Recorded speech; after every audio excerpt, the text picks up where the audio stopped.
আসসালামু আলাইকুম। গতকাল গিয়েছিলাম আমার স্বামীকে সারপ্রাইজ দিতে। গতকাল তার পরীক্ষা শুরু হয়েছে, তো ভাবলাম প্রথম দিন তার কলেজে গিয়ে আমি অপেক্ষা করব, সে আমাকে দেখে খুশি হবে। কিন্তু বাইরে গিয়ে আমি একদমই অবাক, প্রচুর জ্যাম ছিল। জ্যামের ভিডিওটা করা হয়নি, কিন্তু আসলে রাস্তায় অনেক জ্যাম ছিল। তো আমি বের হয়েছিলাম অনেক আগেই, কিন্তু পৌঁছাতে আমার অনেক দেরি হয়ে গেছে জ্যামের জন্য। তো গিয়ে দেখি সবার পরীক্ষা সবাই বের হয়ে গেছে। তো মনটা খারাপ লাগতেছিল যে আমি সারপ্রাইজটা দিতে পারলাম না। আমি গিয়ে বসে থাকলে হয়তো বেশি ভালো হতো, সে বেশি খুশি হতো।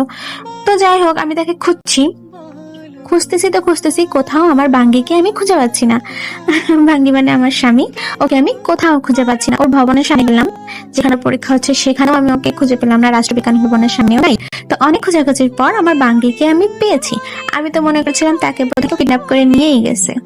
এই যে গরম পড়েছে, এই গরমের কথা ভেবে তার জন্য এক বোতল পানি এনেছিলাম, এবং এই দুপুর টাইমে আসলে সব দোকান বন্ধ ছিল। অনেক খোঁজাখুঁজি করার পর আমি একটা পাউরুটি পেয়েছিলাম, এতে একটু জেলি ছিল ভিতরে, এটা তাকে দিলাম খাওয়ার জন্য। কষ্ট করে পরীক্ষা দিয়েছে, শরীর নিশ্চয়ই ক্লান্ত, তাই।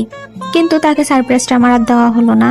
তো যাই হোক, অনেক কাজ ছিল আমার, সেগুলো তাকে সাথে নিয়ে করলাম। 6টা বেজে গেছে কাজ শেষ করতে করতে। এখন যে বাসায় যাচ্ছি, বাসায় যাওয়ার সময় আমরা কিছু বাজারও করে নিলাম, রাতে তো খেতে হবে। তো এই যে বাসায় যাচ্ছি এখন, দুই টুনাটুনি টুকটুক করতে করতে। মনটা আমার খুবই খারাপ, সারপ্রাইজ দিতে পারলাম না। পরবর্তীতে চেষ্টা করবো